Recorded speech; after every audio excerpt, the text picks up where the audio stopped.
y que este estímulo a través de 3 fascículos llega al nodo auriculoventricular, mismo que es estimulado para dar lugar a la estimulación de las fibras nerviosas, tanto el haz de His como las fibras de Purkinje, de lo que es los ventrículos, tanto el lado derecho, el lado izquierdo del corazón.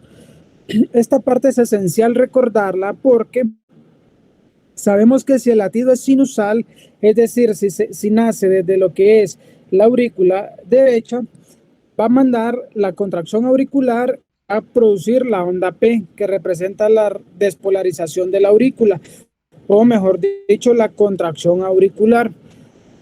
Para que este impulso eléctrico llegue desde el nodo sinoauricular al nodo auriculoventricular, necesitamos que pase por lo menos de 0.012 a 0.20 milisegundos para que alcance el ventrículo, la despolarización del ventrículo, dando lugar al complejo QRS.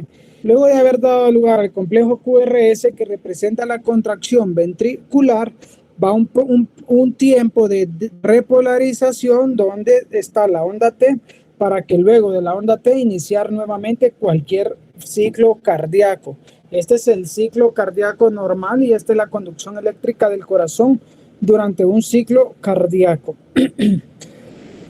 Una vez que hemos evaluado esto y que recordamos este elemento, cuando hablamos de arritmias en la conducción eléctrica es cualquier impulso que cause un latido anormal, cualquier impulso eléctrico que exista en exceso o no exista para dar lugar a una contracción normal.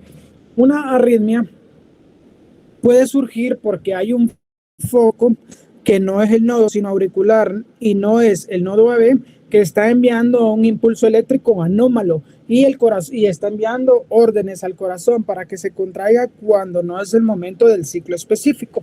O a la inversa, puede suceder que uno de estos nódulos no estimule y el latido del corazón sea mucho más lento porque no tiene todo el ciclo normal que debe llegar. Por ejemplo, cualquier latido que nazca del nodo sinoauricular va a tener una frecuencia cardíaca que va por arriba de los 60 latidos por minuto y lo normal es que esté por debajo de los 100 latidos por minuto. Si continuamos y vemos el nódulo AB aquí, el nodo AB, el objetivo es que todo lo que nazca por debajo del nodo AB sea un impulso de va a ser bradicárdico, porque este nunca va a impulsar por arriba de los 60 latidos por minuto. Entonces, todo lo que viene de aquí hacia abajo va a ser menor de 60 latidos, lo que nazca por debajo del nodo. Digamos, si mi impulso nace aquí en la fibra de Purkinje, va a ser infrahisiano y va a ser mucho más lento y va a prolongar más en la anchura de los QRS. Para poder definir una arritmia, ya hemos definido entonces que es necesario valorar la frecuencia cardíaca para saber de qué nodo parte, valorar la presencia o no del ciclo cardíaco normal, incluyendo la onda P, que nos dice que es un latido sinusal, y un tercer elemento que debemos diferenciar es reconocer las medidas de lo que es el segmento PR o intervalo PR. Recuerden que intervalo es porque incluye las ondas, una o más ondas dentro de su distancia. Entonces el intervalo PR, recuerden ustedes que se mide desde el inicio de la onda P hasta el inicio del complejo QRS. Lo normal que debe medir el segmento PR es de 0.12 a 0.20 milisegundos.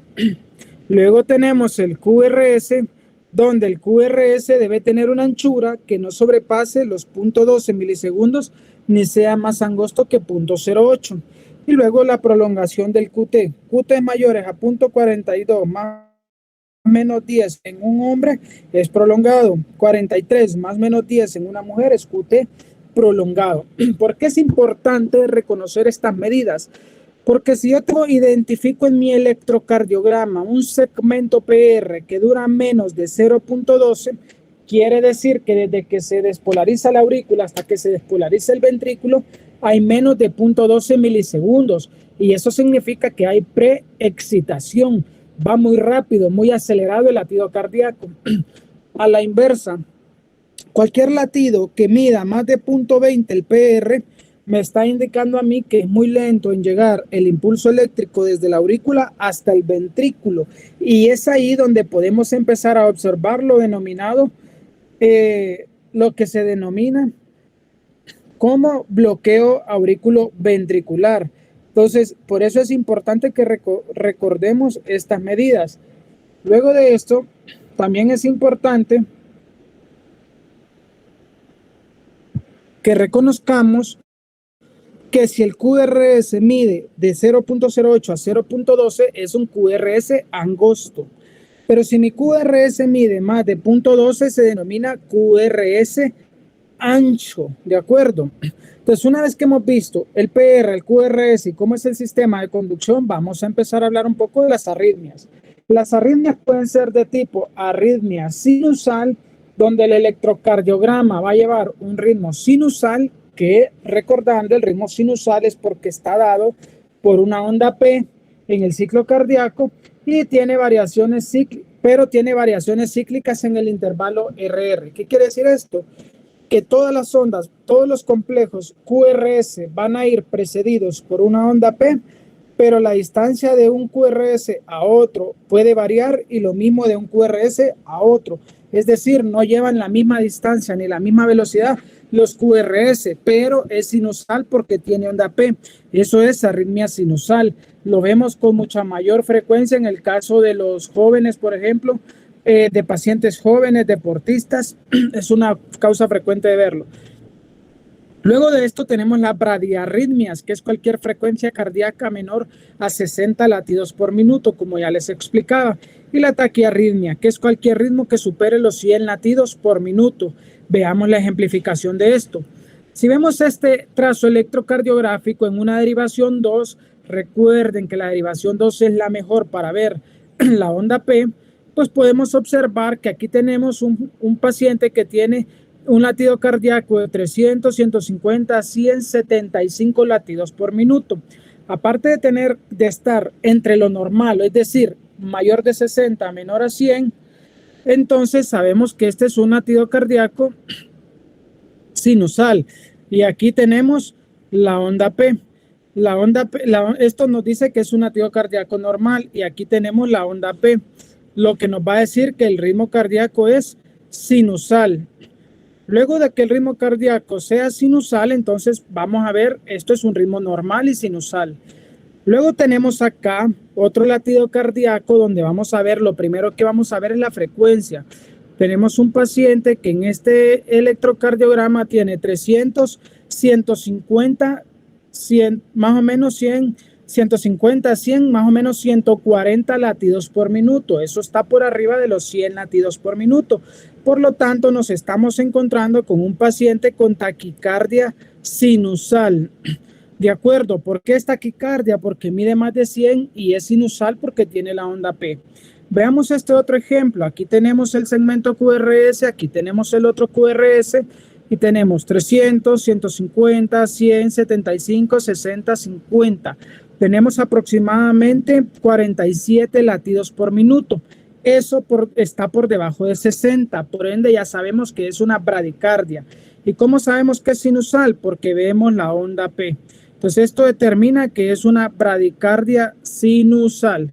¿De acuerdo con eso? Entonces ya vimos lo que es normal, lo que es taquiarritmia sinusal, lo que es bradiarritmia sinusal. Y luego tenemos este último complejo donde vemos que hay una onda P que precede el QRS, pero si tomamos la distancia de este QRS a este, tenemos 1, 2, 3, 4, 5. Si tomamos de este QRS a este, tenemos 1, 2, 3, 4, 5, 6, 7. Entonces, no son iguales las distancias entre los QRS, pero sí es sinusal. ¿Cómo llamamos a este último trazo entonces? Lo llamamos arritmia sinusal. Entonces, es arrítmico porque la distancia entre los QRS es diferente y es sinusal porque está precedido cada complejo QRS por una onda P. ¿De acuerdo? Bueno, ahora hemos visto entonces cómo es un EKG normal, una arritmia sinusal, una taquicardia sinusal y una bradicardia sinusal. Ahora vamos a dividir en dos las arritmias principales que pueden afectar el corazón. las taquiarritmias, que son aquellas que van con un latido cardíaco acelerado, y las bradiarritmias. Vamos a iniciar hablando de las taquiarritmias. Cuando tenemos una taquiarritmia, es decir, cuando nosotros hemos identificado que mi paciente tiene un ritmo arrítmico y que tiene una frecuencia cardíaca arriba de 100, entonces ya tenemos una taquiarritmia. Una vez que hemos identificado eso, el siguiente paso es identificar estos tres elementos. Vean por qué la importancia de esta diapositiva con la que empezamos, de conocer, de recapitular la medición de las distancias. Entonces, vamos a ver tres elementos. Uno de los elementos, luego de haber identificado que es una taquiarritmia, el siguiente elemento es identificar la anchura del QRS. Si es de QRS angosto, es decir, que mida de 0.8 a 0.12, o si es de QRS ancho, es decir, que mida más de 0.12. El siguiente paso es determinar el ritmo, si es regular o es irregular. Regular es que haya la misma distancia de complejo QRS a complejo QRS. Irregular es que haya distancias diferentes, como pudimos ver en los ejemplos con los que iniciamos. Si se fijan, vamos con una secuencia lógica para que puedan ir captando los elementos. Y el tercer paso es la posición y morfología de la onda P. Si tiene onda P, normalmente decimos que es sinusal. Si no tiene onda P, decimos que no es sinusal. Y ahora veamos los ejemplos. ¿Por qué es importante, luego de haber identificado que es una taquiarritmia, identificar los complejos? Pues por lo que vamos a ver acá. Ya sabemos que es una arritmia. Ya vimos que tiene una frecuencia cardíaca arriba de 100. ¿Cuál dijimos que era el siguiente elemento? Identificar si es QRS estrecho o QRS ancho. ¿Por qué? Porque al haber identificado, haber medido mi QRS y saber que mide menos de 0.12, yo ya solo tengo estas cuatro opciones de taquiarritmias. Luego de haber visto que es QRS estrecho, voy a ir a ver si es irregular o es regular, como ya les dije. ¿Por qué? Porque a su vez esto nos permite clasificar de estas cuatro grandes a dos grupos de dos posibilidades cada uno. Si yo veo que es más de 100 latidos por minuto, que mi QRS es estrecho y aparte yo veo que los RR son irregulares, yo solo tengo dos opciones. Miren, jóvenes, la fibrilación auricular y la taquicardia auricular multifocal. ¿De acuerdo? Si yo veo que mi QRS es estrecho, pero veo que es regular, yo solo tengo dos opciones: el flóter auricular y la taquicardia supraventricular. Entonces, por favor, recuerden estos cuatro nombres que vamos a exponer cada una de las cuatro a continuación. El primer paso es: doctor, mire, yo siento que me late el corazón y siento las palpitaciones. Le ponemos un oxímetro a nuestro paciente y documentamos que tiene 125 latidos por minuto. Empezamos a preocuparnos. Entonces, el siguiente paso es hacer un electrocardiograma y determinar la anchura del QRS. Nos damos cuenta que tiene un QRS estrecho. Entonces, ahora el siguiente paso es ver si es irregular. Y pues entonces ya solo nos quedan estas dos opciones. Veámoslas.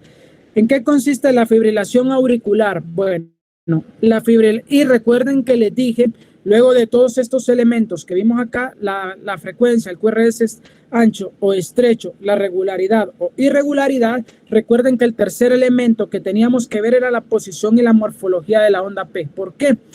Porque en la fibrilación auricular vamos a tener, el paciente va a sentir las palpitaciones porque normalmente lleva una frecuencia auricular superior a los 300 latidos por minuto. Vamos a ir a hacer el electrocardiograma y vamos a ver si medimos el QRS, por ejemplo, agarremos este, vemos que mide dos cuadritos pequeños nada más, es decir, 0.08. Por lo tanto, yo tengo una taquiarritmia de QRS estrecho. ¿Cuál es el tercer elemento? Dijimos, y vamos a ir a ver la regularidad. Aquí tengo más o menos un cuadrito y medio de distancia entre estos dos complejos QRS y aquí tengo 1, 2, 2,5 de distancia. Desde allí yo ya sé que mi electrocardiograma es una taquicardia y de QRS estrecho irregular. ¿Cuál es el tercer elemento que dijimos que íbamos a ver? La presencia, la posición y la morfología de la onda P.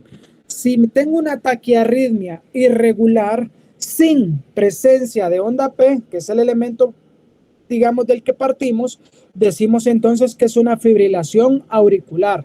Entonces, recordemos, frecuencia arriba de 100, QRS estrecho, de trazo irregular, pueden ser una fibrilación auricular o una taquicardia auricular multifocal. ¿Cómo hago la diferencia entre estas únicas dos opciones que me quedaron? Por la onda P, porque la fibrilación auricular tiene ausencia de ondas P, tiene una frecuencia auricular superior a 300 latidos por minuto, irregularidad de los complejos RR, y normalmente lo definimos por eso como un ritmo irregularmente irregular, o mejor dicho, ritmo caótico. Entonces, vámonos a la 2, que es donde mejor se puede ver la onda P. Miren, acá no tenemos, y si quisiéramos ver esta onda P, está metida en el complejo QR.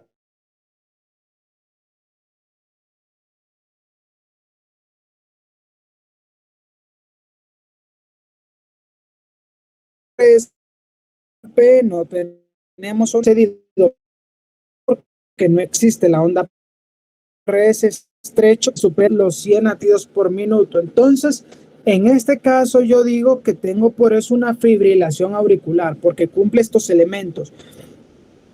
En fibrilación auricular, si queremos saber la frecuencia cardíaca, como los QRS son irregulares, no podemos tomar la distancia de uno a otro para medir.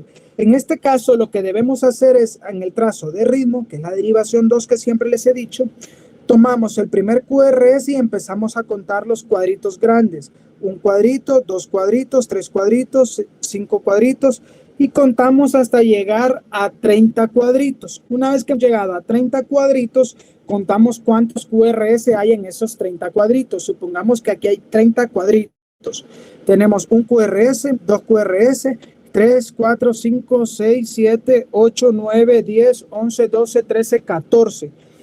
Como cada cuadrito de estos mide 0.2 segundos, al multiplicarlo por 30 son 60 segundos. Entonces, por eso es que contamos 30 cuadritos hacia acá y luego empezamos a contar cuántos complejos QRS tengo. En este caso, tengo 14. Como son 14 complejos QRS en un minuto, entonces lo multiplico por 10 y eso me da un minuto, ¿de acuerdo? Entonces, tengo 140 latidos por minuto. Entonces, si cada uno de estos mide 0.2 y lo multiplico por 30, 0.2 por 30 son 6 segundos.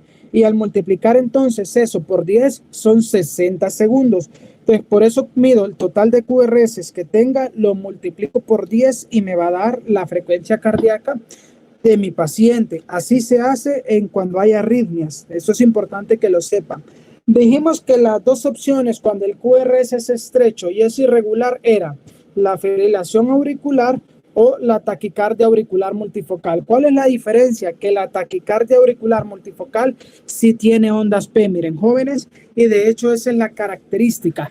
Es una taquiarritmia que tiene un QRS estrecho, miren que mide 0.06, por ejemplo, mide 3, tiene un latido cardíaco acelerado arriba de 100 y es una taquicardia auricular multifocal cuando tenemos más de 3 ondas P seguidas de morfología diferente a la sinusal.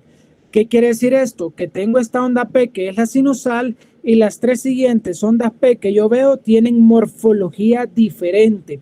Entonces, los intervalos PP, PR, RR pueden ser variables, ¿de acuerdo?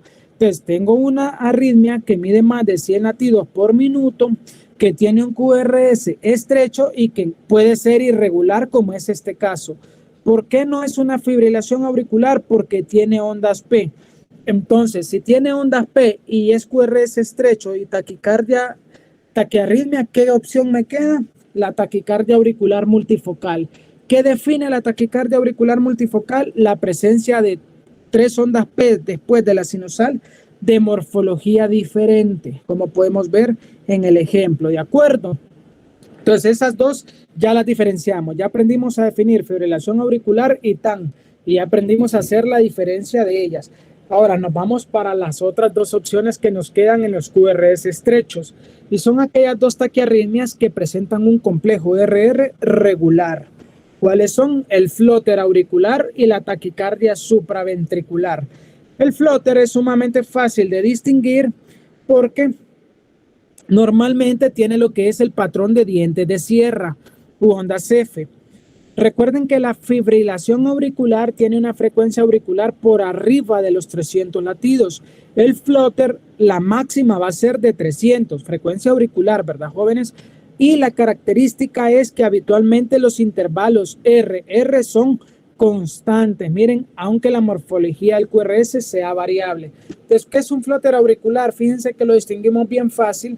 Solo tenemos que ir a ver la derivación 2, la derivación 3, la derivación ABF y ver estas ondas en sierra. Miren, tenemos aquí la onda S del QR, la onda R del complejo QRS, la onda S, el ST, y luego empezamos a ver estas ondas en dientes de sierra. Miren, la vemos. Si queremos ver siempre un trazo de ritmo, lo vamos a ver. Miren, estas son los dientes de sierra u ondas F que caracterizan la fibrilación auricular. Entonces, esa es la característica de la fibrilación auricular. Esta taquiarritmia porque la frecuencia auricular va arriba de 300. Si nosotros, por ejemplo, si esta es una onda F y esta es otra onda F que representan las ondas auriculares y medimos la distancia, por ejemplo, esta, miren, esta está acá y esta está acá, tenemos 300 latidos, una frecuencia auricular de 300. Entonces, por eso es una taquiarritmia, porque la frecuencia auricular supera los 300, no, es rápida, pero no supera los 300 latidos por minuto. Y la característica fundamental es que tiene los dientes de sierra o llamadas también ondas F en 2, en 3 y en ABF, como pueden ver acá. Miren, jóvenes. Entonces, este es el flóter auricular.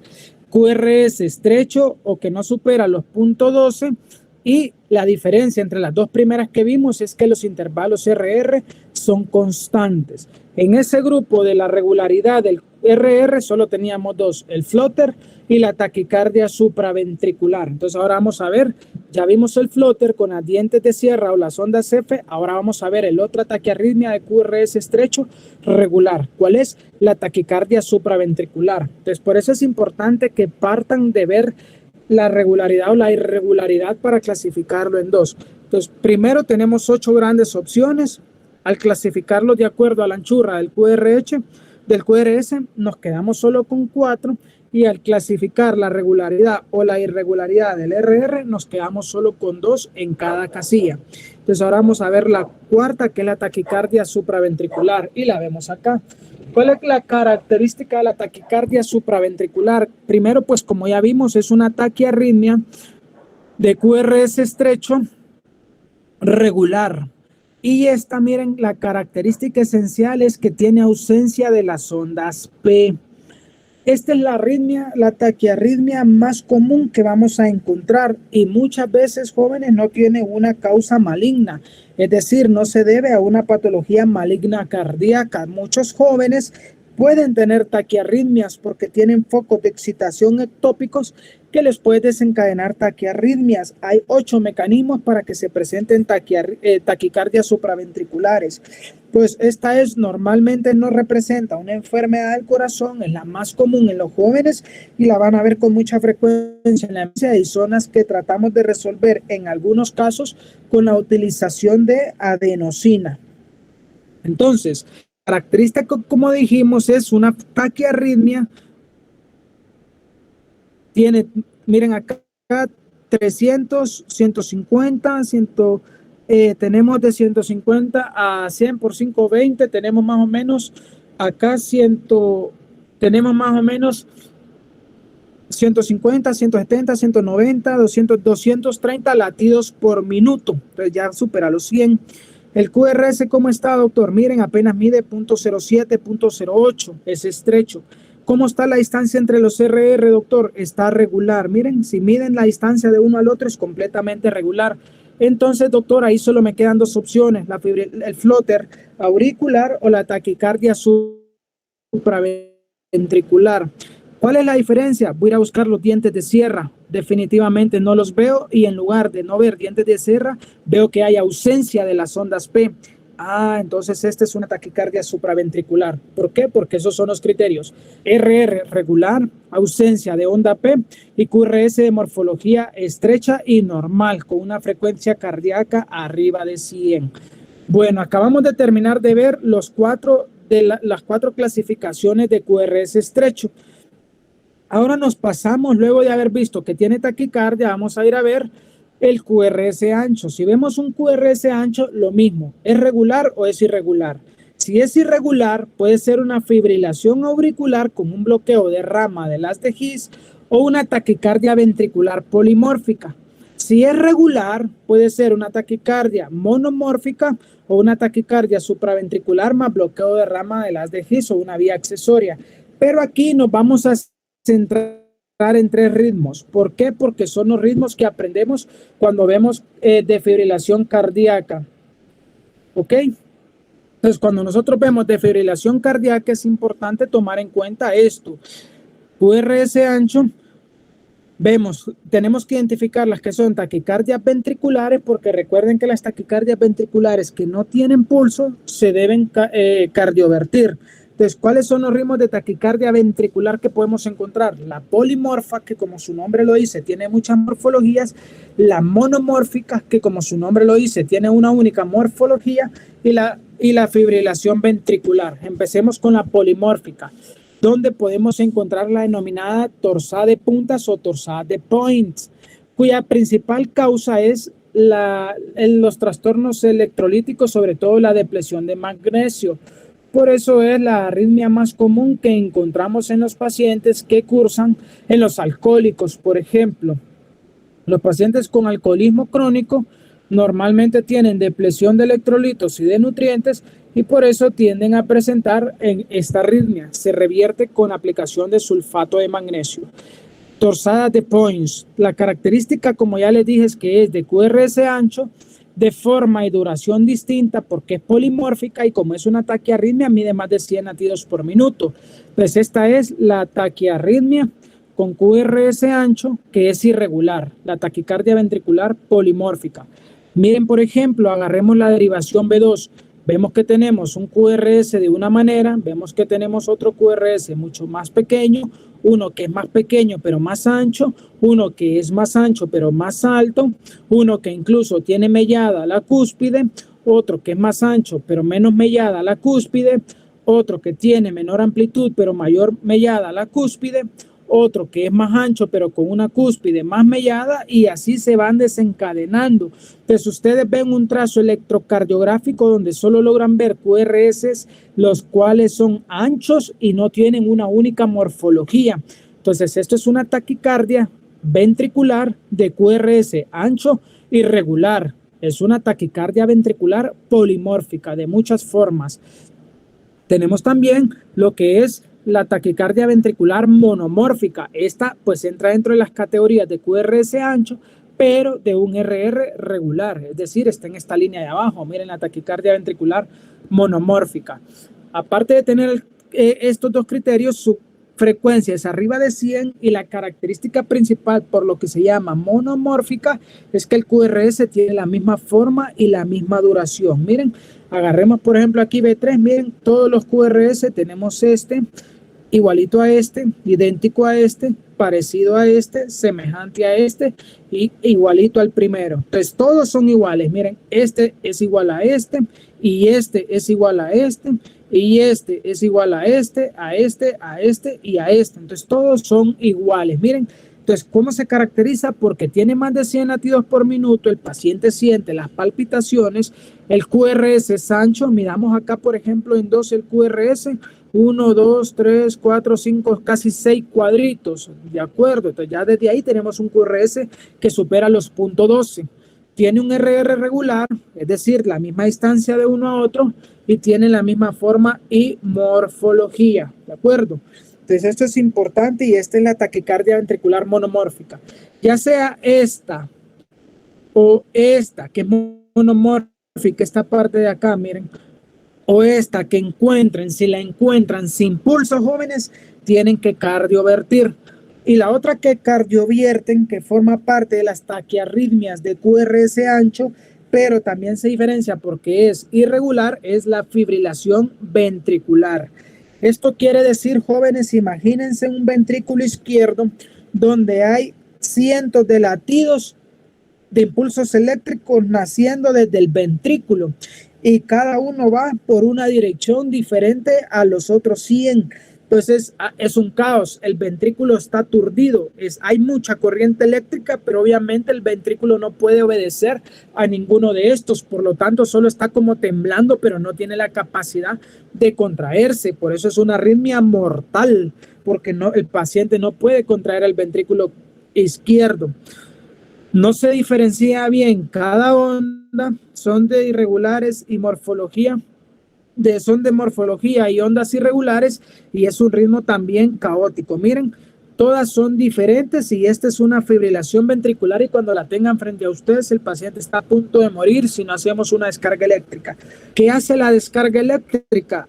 Manda, como les dije, hay cientos de latidos de impulsos eléctricos diferentes. La descarga eléctrica bloquea todas esas fibras de conducción de esos impulsos eléctricos, y al bloquearlos desaparecen todos y vuelve a arrancar el corazón, con el objetivo de que cuando vuelva a arrancar, nazca, si arranque, inicie a través de un ritmo regular como normalmente debe ser. Por eso es que descargamos eléctricamente a estos pacientes.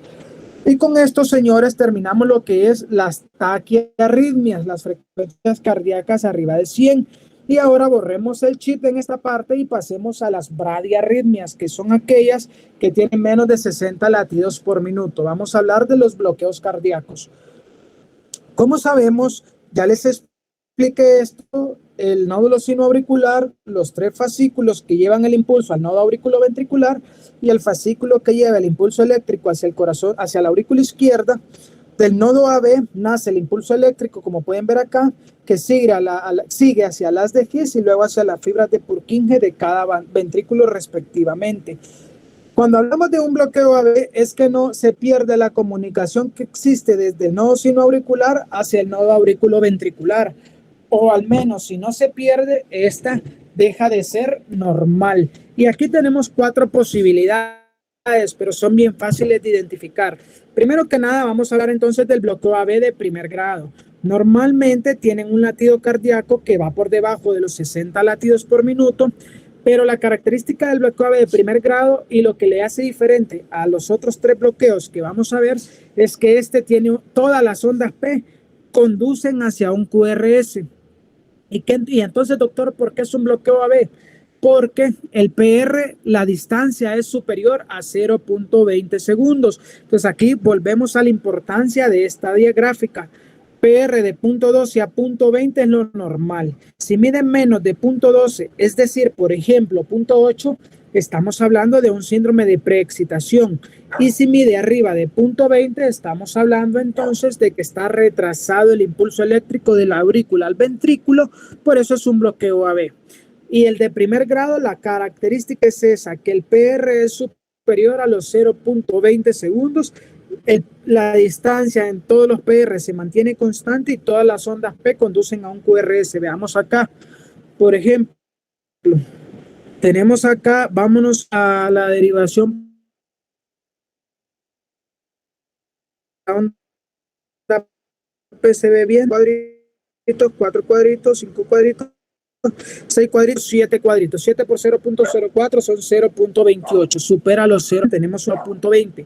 Cualquier trazo electrocardiográfico que ustedes vean con un latido menor de 60 y que la distancia del intervalo PR sea mayor a 0.20, pero que todos los complejos QRS vayan precedidos por una onda P, eso es un bloqueo AB de primer grado. La diferencia entre el primer grado y lo que es el segundo y el tercer grado es que el de segundo y de tercer grado, jóvenes, no es capaz de conducir, hay una onda P que no es capaz de conducir a un complejo QRS, es decir, se podrá contraer la aurícula, pero no logra que se contraiga el ventrículo. Veamos los primeros, los de segundo grado. En los de segundo grado tenemos 2 variables, que es el de tipo MOVIT 1 o con fenómenos de Weichenbach y el MOVIT 2. Son de segundo grado porque tanto el tipo MOVIT 1 como el tipo MOVIT 2 hay una onda P, miren como dice acá, que no conduce. Eso estamos claros. Y entonces, doctor, ¿cómo se diferencia si en ambos, MOVIX 1 y MOVIX 2, hay una onda P que no conduce? ¿Cómo se diferencian ambos? Sencillo, jóvenes. Porque en el tipo MOVIX 1 tiene lo que se llama fenómeno de Weichenbach. ¿Qué es ese fenómeno de Weichenbach? Bueno, vamos a ver que hay un alargamiento progresivo del intervalo PR hasta que de repente una onda P deja de conducir. Posteriormente a esa onda P que no es capaz de iniciar un complejo QRS, vuelve a iniciar todo el ciclo cardíaco, volviendo a hacer el PR como el primero que vimos antes de la arritmia. ¿Qué quiere decir esto? Veamos el trazo de ritmo, el 2. Dijimos que es un alargamiento progresivo del PR. Veamos esto. Aquí tenemos un intervalo PR que mide 1, 2, 3, 4 cuadritos y vemos que la onda P desencadena un QRS. Si nos vamos al siguiente latido cardíaco, y aquí ¿qué pasó, doctor? Mire que esta PR está más larga. Esta mide 1, 2, 3, 4, 5, 6, 7, 8, 8 y medio. Entonces, aquel medía 4, este mide 8 y medio. Vemos que se va alargando progresivamente el intervalo PR. Mire, doctor, y en este tercero se alarga todavía más. Veamos, 1, 2, 3, 4, 5, 6, 7, 8, 9, 10, 11. Entonces, 4, 8, 11. Hay un alargamiento progresivo del intervalo PR hasta que de pronto una onda P deja de conducir. Tenemos este PR de 4, este PR de 8, este PR de 11, hasta que de repente vemos aquí una onda P que no fue capaz de desencadenar un QRS. Miren, solo está la onda P, pero no hay QRS. Obviamente después de esto hace una pausa, como vemos acá, y vuelve a latir de manera igual. Y vemos aquí un PR corto, aquí vemos un PR que se va prolongando, luego un PR que se prolongó todavía más cuando de repente nos encontramos con otra onda P que no es capaz de conducir a un complejo QRS. Hace la pausa y vuelve a iniciar un PR corto, miren, luego un PR que se va alargando progresivamente hasta que vamos a volver a encontrar una onda P que no conduce. Eso, señores, es el bloqueo AV de segundo grado de tipo MOVIX 1, y esto que les acabo de explicar es el fenómeno de Weichenbach. El de tipo MOVIX 2 es más fácil. ¿Por qué? Porque el intervalo PR aquí permanece siempre constante, pero sí siempre una onda P de forma súbita deja de conducir. Entonces tenemos este intervalo PR, tenemos este intervalo PR, este intervalo PR, este intervalo PR, y los cuatro miden lo mismo. Miren, jóvenes, pero de repente una onda P ya no es capaz de conducir a un complejo QRS. Y luego tenemos este intervalo PR que mide igual que este, y todos miden lo mismo hasta que va a llegar una onda P que no puede conducir. Ese es el bloqueo AV de segundo grado de tipo MOVIX 2. Entonces es también llamado sin fenómeno de Weichenbach. Entonces, en resumen, ¿qué es el fenómeno de Weichenbach? Es ese alargamiento progresivo del PR que solo existe en el bloqueo AV de segundo grado de tipo 1. Entonces, ¿cómo vamos a saber que es de primer grado? Porque todas las ondas P conducen, pero hay una pero el intervalo PR es prolongado. El tipo 2, porque hay una onda P que no conduce. Luego de haber identificado esa onda P que no conduce, el siguiente paso va a ser ver si tiene fenómeno de Weichenbach o no, para clasificarlo como tipo MOVIX 1 o con fenómeno de Weichenbach, o MOVIX 2 sin fenómeno de Weichenbach. Y por último, el más fácil de distinguir es aquel que se denomina bloqueo de tercer grado. ¿Por qué de tercer grado? Porque ningún estímulo generado en las aurículas conduce al ventrículo. Hay interrupción o disociación completa de la aurícula con el ventrículo. Entonces, ¿qué quiere decir esto? Como se pueden dar cuenta acá, las aurículas, aquí hay la aurícula, aquí hay QRS, aquí hay latido auricular, aquí hay QRS, aquí hay latido auricular, aquí hay QRS, y aquí vemos una onda P metida en el QRS. Aquí vemos otra, perdón, en el segmento ST. Aquí vemos una onda P metida en el ST. Aquí vemos una onda P metida en el QRS, y ven, si se fijan, las aurículas van por un lado y un orden específico, mientras que los ventrículos van por otro orden o van completamente en un orden diferente al auricular. Por eso se llama bloqueo AV de tercer grado. Puede ser de tercer grado cuando logramos identificar una onda P que conduce hacia QRS, o puede ser completo cuando vemos que está disociado y que absolutamente ninguna onda P conduce hacia el complejo QRS. Bueno, jóvenes, el éxito no es la clave de la felicidad es la clave del éxito. Si nosotros amamos lo que hacemos, vamos a triunfar. Gracias por el tiempo.